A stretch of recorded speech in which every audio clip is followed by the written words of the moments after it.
Welcome to the Lead Gen Leaders Podcast, connecting you to the leading minds in home improvement to discuss all things marketing and leadership. And now, your host, Kyle Powers. Welcome to the Lead Gen Leaders Podcast. I am your host, Kyle Powers.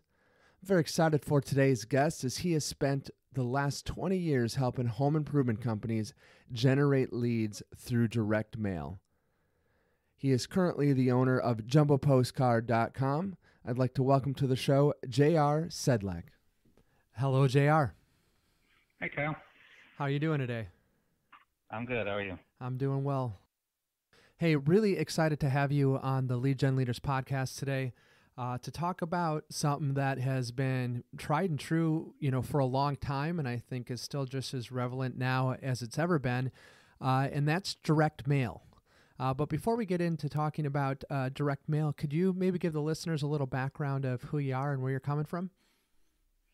It's almost 20 years ago now. Jumbopostcard.com was started as the short-run digital direct mail arm of a larger print brokerage called Colony Press. And as newspaper inserts and the like declined and direct mail increased, Colony Press is no more, and Jumbo Postcard is what's left. And we still specialize in short-run direct mail for the home improvement industry. Awesome. And you were telling me a little bit before on our pre-call that Colony Press had started back in the 50s, supplying home improvement, printing that your father started, right? And it kind of trickled down and you took over Jumbo Postcard then a while ago. Yeah, his partner started it. He joined in the late 70s. He bought the business in the 90s when it was up for sale, and brought me on in 2002 to handle the direct mail arm as a new branch of the business. Since they were brokering a lot of direct mail, thought it'd be better to bring it in-house to make a little more profit center for Colony Press. Sure, absolutely. And so you have a wealth of knowledge when it comes to, short run, direct mail, and you guys really specialize in the home services, home improvement space, correct? Yes. Probably 95% of our customer base is in home improvement. Awesome. Well, that's great. I can't wait to hear your insight on it. So I guess really to get started, if you could share maybe some, best practices, ways if maybe a company is looking to possibly get started with direct mail, or even if a company is kind of doing it, how to make it, more efficient and give them a better return on their investment. Probably the most important thing, at least in my business for Jumbo Postcard, since we handle short run, would be to take advantage of what short-run direct mail can do, as opposed to the companies that mail, say, nationwide or multi-state mailers. We produce most of our direct mailers digitally in-house, which allows us to customize mail for every market, every company, and down to even the neighborhood that we're mailing into. Okay, so starting out with a great way to customize to really tailor it into, a specific neighborhood. Yeah, that's our number one mailer that we produce is targeted radius mailers, usually around a job site or into a neighborhood that one of our customers feels would be ripe for whatever they're selling: windows, siding, roofing. And so, yeah, you had mentioned right there the targeted radius job site mailer. And when I first got into the home improvement business a little over 10 years ago now, that was kind of the first direct mail that I was, introduced to as being a marketing manager, was that radius mailer around a job. I know a lot at Tony Hody Training and Consulting, we talk about canvassing around the local job. Always produces the best results. And I would say that's the same for, that direct mail piece that's going out that, hey, we're working in your neighborhood. A lot of people see the work happening, and it's just kind of like, it almost makes that mailer a little warm as opposed to being just a cold mailer going out to somewhere. What are your thoughts on that? Yeah, absolutely. Anyone we deal with in the neighborhood radius mailing, we always encourage them to canvass. We encourage them to consider most of our products revolve around the jumbo postcard, which kind of makes sense. But we consider it it's either works in conjunction before canvassing or even after canvassing. Our most successful customers repeat the mailing. We have one customer not one, but one who's been doing what we call before, after, and remind. They'll mail out as soon as they sell a job. They'll mail out after it's installed or while it's being installed, and then a few weeks later they'll often do a reminder, often with the same offer on all 3 cards, and they personalize it to the neighborhood. So they'll often mention the job site or even put a picture of the job site on the card. Awesome. And you had mentioned there a multi-step drop where they're sending out 3 to the same neighborhood, essentially 3 mailings to the same houses.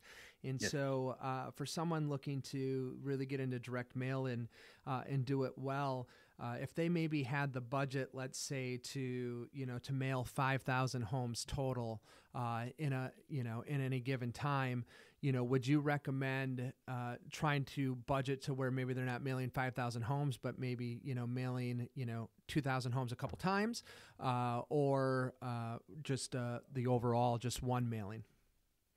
Well, if they have the job sites to support it, I would, if your budget is 5,000 units mailed out, I would almost suggest that the best practice would be to pick 5-10 areas and target as few as 200 into each of those areas and spread it out. You could do 3 cards over 6 weeks and have much more impact than just mailing out 5,000 to one zip code. Awesome. So talking about taking, maybe 5 different job sites, picking 200 homes and mailing them, a few times, as opposed to just one mailer. And that's definitely what I heard, also when I've seen in the industry that has worked best, but I just wanted to make sure that's what you're seeing in it, and it surely is. So that's some great info right there. So for the listeners, definitely always look at doing a multi-step drop. And if you're tying it, like you said, some of the best practices that some of your clients have, JR, is that they not only mail them multiple times, but then they're also going out and knocking, whether that's during or quickly thereafter of the job being installed. So that's great stuff. And so if someone was going to look at a neighborhood, obviously, as we're talking about job site mailers, the best neighborhood to do a job in is one that you just did a job in. But what if they were maybe looking at expanding their territory or getting into some new areas? What are your thoughts on the type of demographics that you're trying to look at, or how do you, I guess, get the biggest bang for your dollar off your initial start in an area? Especially with new companies, or like you said, company trying to spread out of their home base, or maybe even just saturate a little bit their home base. We'll often do, whereas the radius mail, we try to target every home in a neighborhood. If we're going to choose just a zip code or even an area that they want to saturate a little bit more, we might choose homeowners typically over the age of 50 with a reliable source of income, so we can narrow down, when you're trying to get the most bang for your buck, you want to make sure you're hitting, if you only have a limited budget to hit these homes so many times, you should probably get qualified customers. Another one, especially in home improvement, involves the age of the home, home values. All of those things can be added to even short-run direct mail. Yeah, that's a great point. So you don't even have to necessarily just pick a specific area. You can pick that specific area, but then even get specific within that area.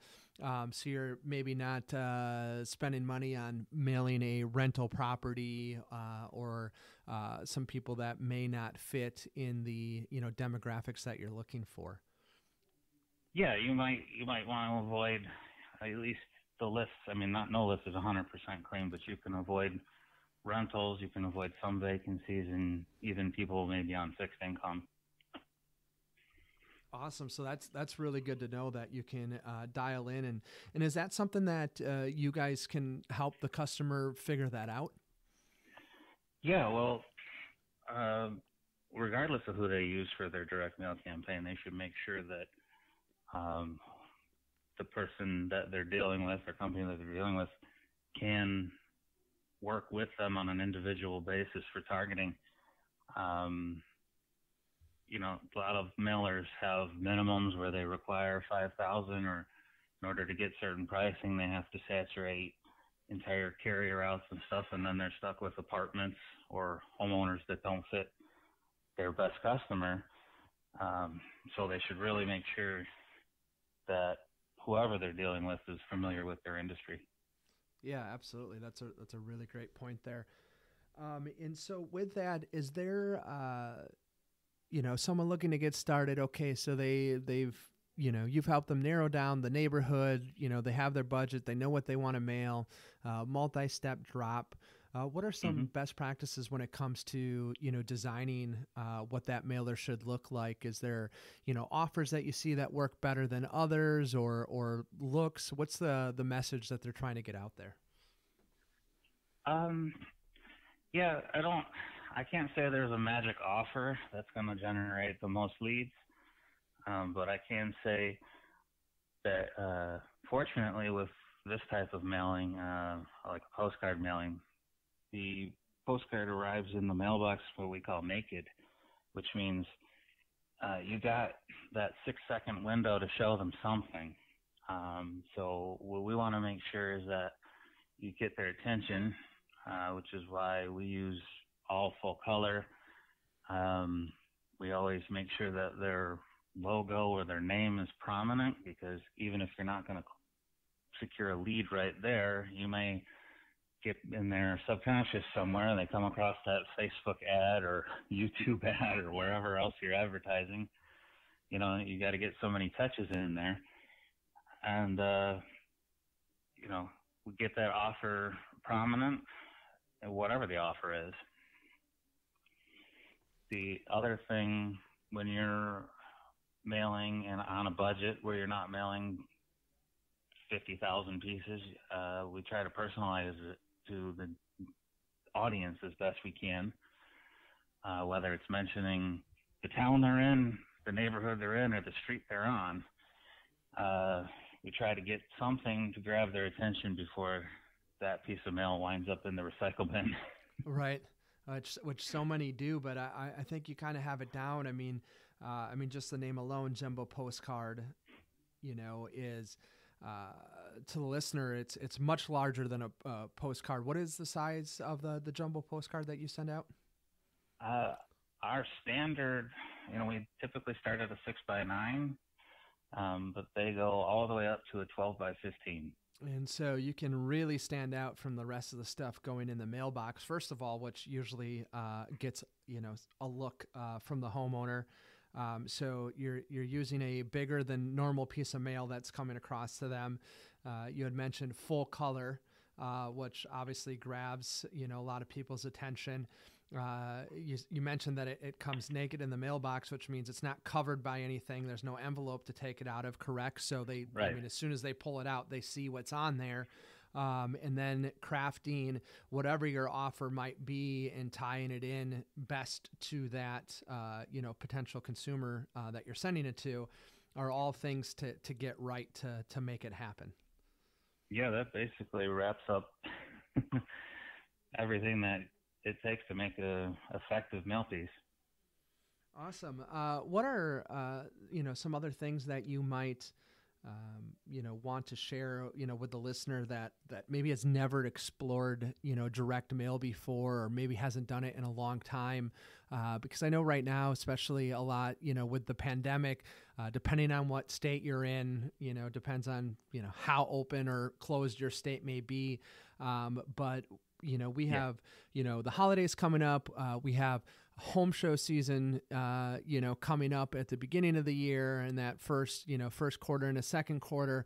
And a lot of those events, are not going to happen. And so a lot of the clients that I work with, they're looking for additional ways to spend that budget. And if that was going to be direct mail, what's something that you might, say to them, hey, to get started, focus on this many pieces, or, what's some, beginner information you might give them? I'd say the number one thing is just don't wait. Developing a good direct mail piece takes time. If you don't already have something designed, if you want to move fast, for instance, if you already have a piece ready to go, I tell my customers you need to order 2 weeks before you want it in their mailbox. So if you think about having to go back and forth for up to a week on a design, and that's if your artist is quick, you need to start thinking about, you already need to start thinking about fall into winter offers right now, even though it's only late summer.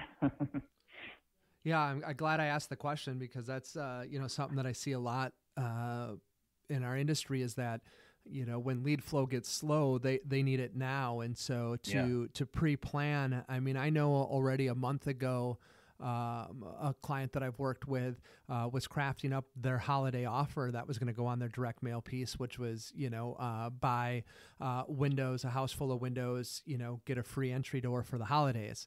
Right.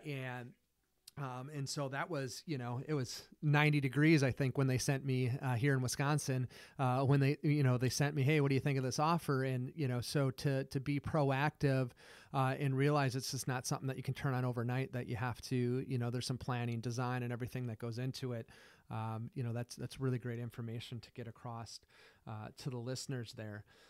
So plan on, from inception to someone calling you, JR, and saying, hey, we would like to move forward with some direct mail. How, is that 3 weeks, 4 weeks, 5 weeks? What do you tend to see before something can mail out?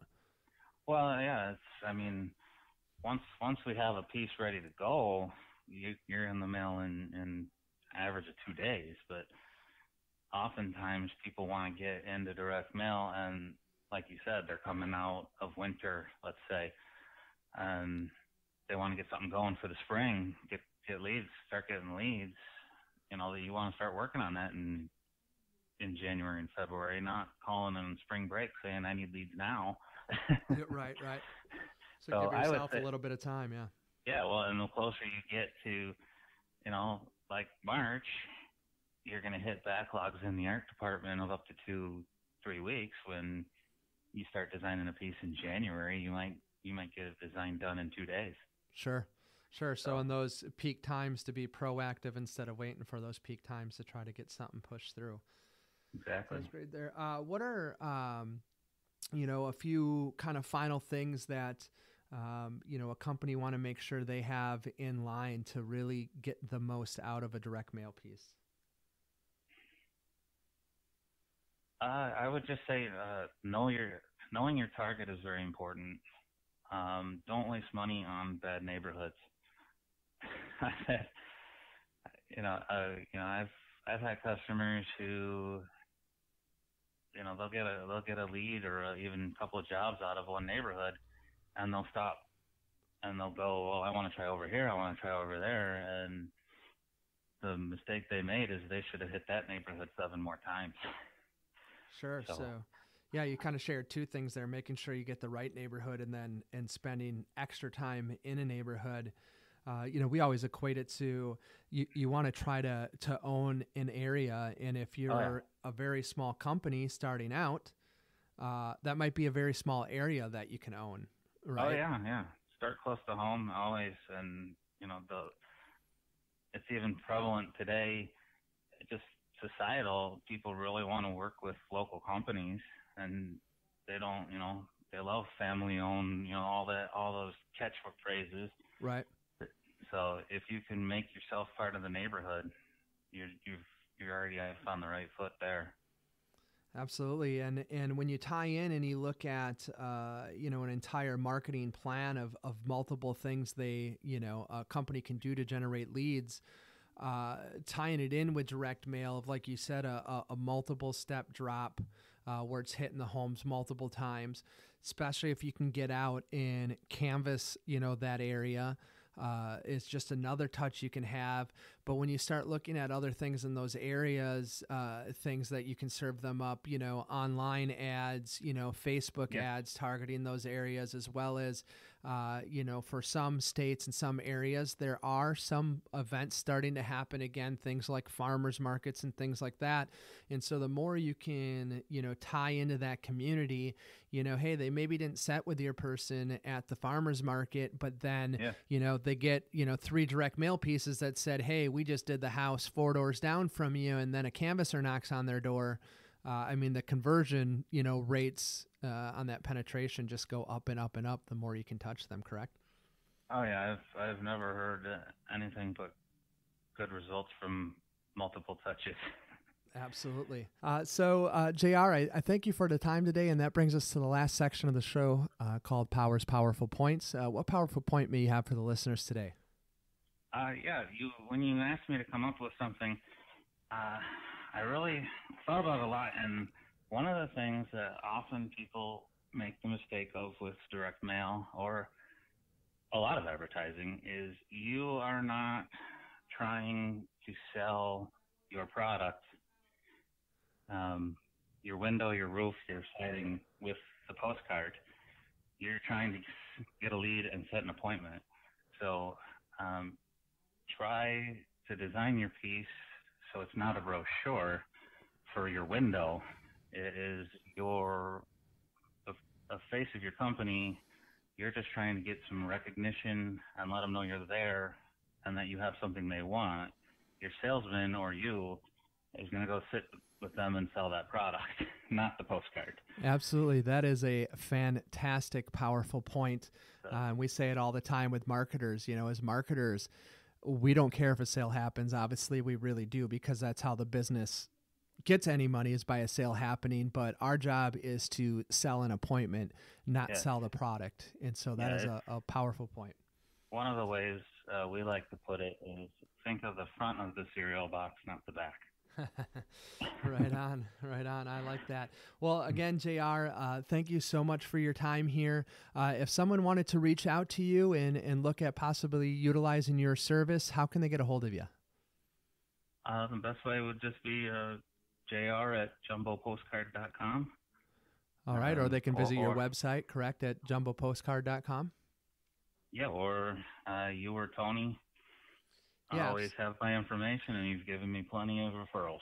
Yeah, absolutely. It's because you continue to do a wonderful job for our clients, so we really appreciate the hard work you put behind that. And so, for the listeners, go ahead. You can reach out to JR through his email there, through jumbopostcard.com, or feel free to go to tonyhody.com and reach out to us so we can get you in touch with him. So, again, I thank you so much for your time today. You have a wonderful evening. Oh, thank you for having me. You too. Thank you for listening to the Lead Gen Leaders Podcast. For a free consultation on how Tony Hody Training and Consulting can assist with your home remodeling business, please visit tonyhody.com. That's TonyHoty.com. Thank you for listening.